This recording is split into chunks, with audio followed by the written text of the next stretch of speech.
네, 유승민 작가와 함께합니다. 어서 오세요. 안녕하세요. 오늘 어떤 이야기입니까? 네, 주말 내내 고양이 학대범 이슈가 화제가 됐습니다. 네. 부산의 한 배달 대행 업체 사무실에서 돌보고 있던 9개월짜리 새끼 고양이를 3시간 동안 폭행을 한 건데요. 예. 이 고양이 목덜미를 움켜쥐고 집어 던지는가 하면 또 바닥에 내리치는 폭행도 벌어졌습니다. 고양이가 도망 다닐 때 또 집요하게 따라다니면서 포획을 하고 평소 고양이가 좋아하던 장난감으로 유인까지 해서 이제 숨어있던 고양이를 또 폭행하고 이런 장면들이 담겨 있었는데요. 아, 그럼 이거 키우던 고양이에요? 네, 키우던 고양이였습니다. 그 사무실 다른 직원이 도로에서 구조한 고양이였는데요. 구조 당시 2개월도 안 됐었는데 이제 지금 8개월, 9개월이라고 하니까 반년 가까이 돌보던 거였죠. 네. 이 피투성이가 된 고양이를 다른 직원이 발견을 했을 때 구강 내 출혈 그리고 아래턱 골절, 폐출혈이 의심되는 고양이 상황이었습니다. 상태가 네. 이 정도면 진짜 심각한 건데 처음이에요? 처음입니다. 이게 학대한 사람. 고양이 학대는 아직 밝혀진 바는 없는데요. 다만 동물단체 관계자 말에 따르면 과거 사람을 폭행한 혐의가 있었다고 합니다. 그 처벌을 받고 집행유예 기간을 보내던 중에 이번 범행을 저지른 거라고 하는데요. 정작 당사자는 술을 마셔서 기억이 나지 않는다라고 진술을 하고 있습니다. 근데 이 특정 사건 범위를 벗어나서 잊을만 하면 지금 동물학대 사례가 지금 계속 보도가 되고 있거든요. 그렇죠. 네.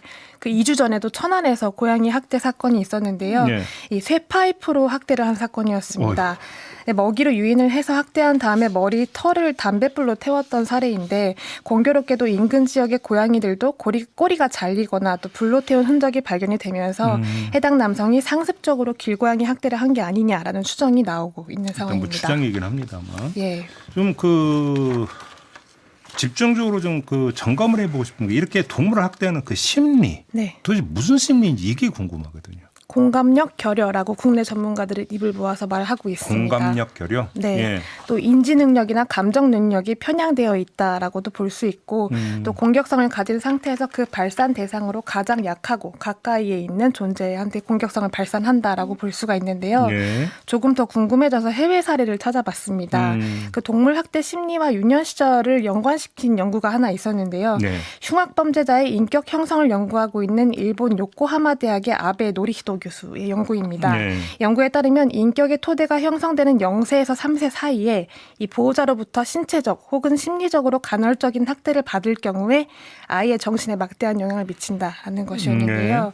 이 점차 공격성을 가지게 되고 그 공격성이 때때로 성적 충동과 연결이 되면서 동물 학대로 쾌락을 얻고 또 해소하게 되는 결말로 이어진다라는 연구 결과였습니다. 그럼 이게 동물 학대가 인간을 상대로 한 흉악 범죄의 전조다 이렇게 네. 뭐 연결이 되는 겁니까? 예, 그런 이야기는 국내 전문가들 사이에서도 많이 나오긴 했는데요. 예. 특히 그 흉악 범죄를 저지른 사람의 과거 동물 학대 전적에 주목하고 있는 사례가 일본에서는 굉장히 많았습니다.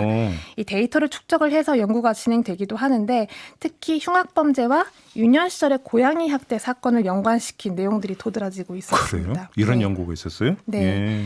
그 시초가 되는 게 1997년의 고베 연쇄 아동 살상 사건인데요. 예. 가해자가 범행 당시 14살, 14세였습니다.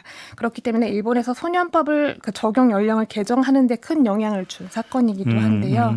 수법이 상당히 잔인합니다. 그 초등학생을 살해하고 경찰한테 쪽지를 남겨두는데 그 쪽지에 게임이 시작됐다. 나를 잡아봐라. 라는 도발적인 좀 내용이 담겨 있었습니다. 14살짜리가 이렇게 했다고요? 네, 중학생. 예. 이었는데 그 후로도 연쇄살인 사건을 저질렀고 그 가해자가 특이한 거는 수기 산문집을 썼는데요. 네. 제목이 나는 왼손으로 고양이의 목을 잡고 그대로 졸랐다라는 제목입니다. 산문집 제목이 이거예요? 네, 그 사건 경위나 심경을 적은 산문집이었는데요. 네. 특히 주목할 만한 점이 그 가해자의 유년 시절입니다. 초등학교 고학년 때부터 고양이를 살해하는 게 낙이었다라고 적고 있고 그 과정에서 작은 동물을 학살하면서 쾌락을 얻었고 점점 사람을 죽여보고 싶다라는 소망을 품게 됐다라고 적혀 있었습니다. 자기 범죄 심리를 기술한 건 거의 되게 이례적인 굉장히 현상인데. 네, 드문 경우인데요.